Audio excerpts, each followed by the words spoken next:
سلامونه. نن یوې ډېرې جنجالي موضوع ته تم کېږو. هغه یوه فارسي لیکنه ده چې په قرآن کریم یې کلکي نیوقې کړې دي. خو یو شی باید روښانه وي. موږ دلته یوازې د هغې لیکنې خبرې کوو، بلې دې چې خپل نظر پکې ورګډ کړو. راځئ چې وګورو لیکوال څه وایي. نو لیکوال بیخي له لومړۍ جملې خپل خبره روښانه کوي، هیڅ خبره نه پټوي. هغه وایي چې قرآن په افغانستان او نننۍ کې اصلي فتنه او د بدبختی اصلي سرچینه ده.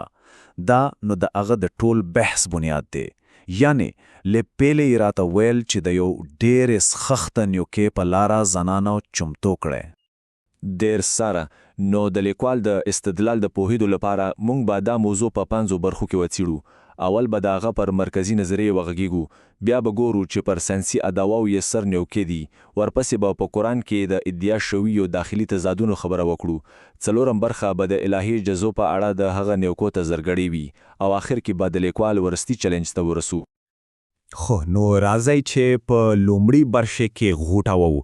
د لیکل اصلي خبره څه ده؟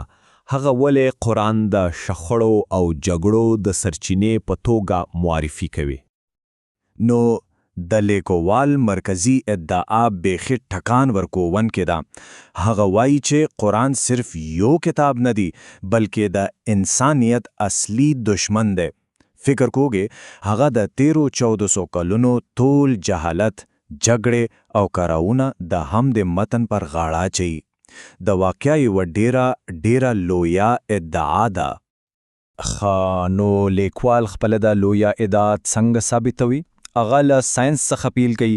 د هغه استدلال دا دی چې کدا کتاب الهي وي باید ساينسي تیروتنې ونه لري، خو دی وایي چې ځینې آیتونو داسې ښکاري چې د الهي علم پر ځای د مغ وخت د خلکو ساده پوهه په ډاګه کوي. راځي چې لومړی مثال ته یې وګورو. لیکوال د ذوالقرنین کیسې ته اشاره کوي چې په قرآن کې د یو ډېر ځواکمن او عادل پاشا په توګه یاد شوی. نو داغه د سفر په اړه په یو آیت کې دا سره راغلي دي. او دلته دی نو د لیکوال تکی هغه وایي راځئ د آیت ته په لفظي معنی وګورو. آیا لمر پرشتیا هم د تورو خټو په چینې کې ډوبېږي؟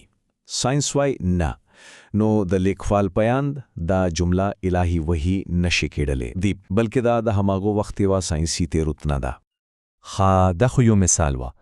د خپلې خبرې د لا پخلو لپاره لیکوال یو بل مثال هم راوړی.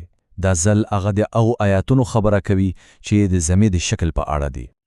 نو د لیکوال په نظر په دې آیاتونو کې زمې که د یو وارپرش یا غالي په شان بیان شوې ده.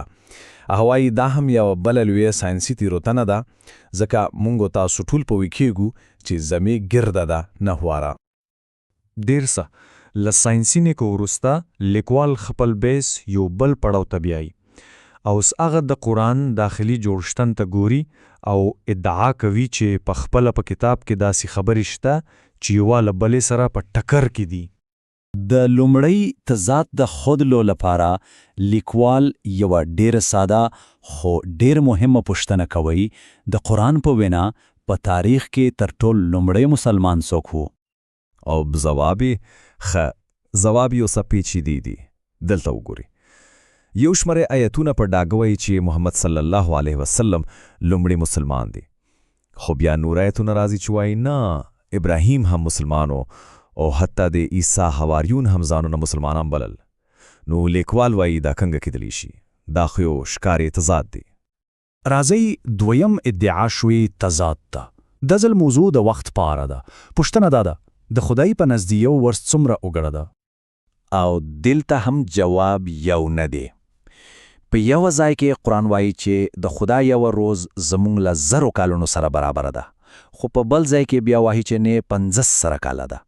نو لیکوال دلته پوښتنه کوي چې کومه یوای سمه ده، 1000 کاله کې 50,000؟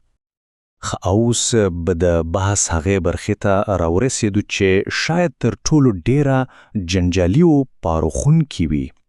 دلته د لیکوال دا دی چې ځینې آیتونه داسې ښکاري چې د ټولو انسانانو لپاره نه، بلکې په ځانګړي ډول د پیغمبر شخصي غوښتنو او ګټو تضاد وایي.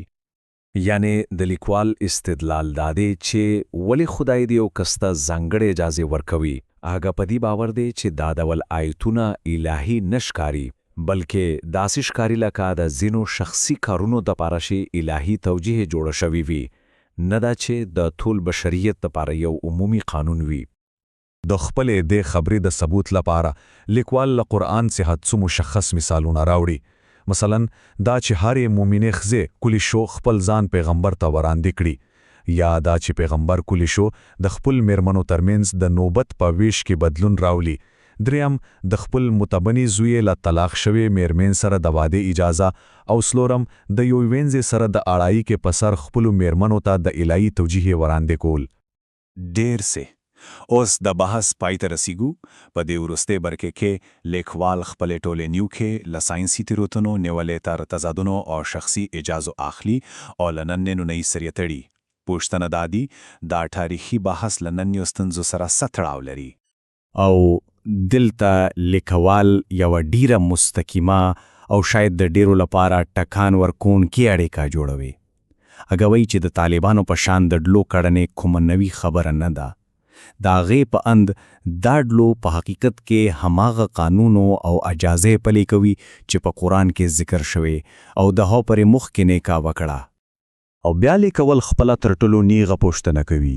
هغه په زیانوي را هغو مسلمانانو ته په تیره بیا ښځو ته مخړوي چې د طالبانو په څیره نظامونو مخالف دي. هغه ورڅخه پوښتي ولې چیغې وایي کله چې اسلامي هیوادونه د محمد په پیروي له تاسو سره هغه څه کوي چې هغه په خپل وخت کې کړی وو؟ آیا طالبان بد دي خو قرآن یو مقدس کتاب دی؟ او په دې طریقه موږ د لیکوال ورسی چیلنج ته ورسېدو.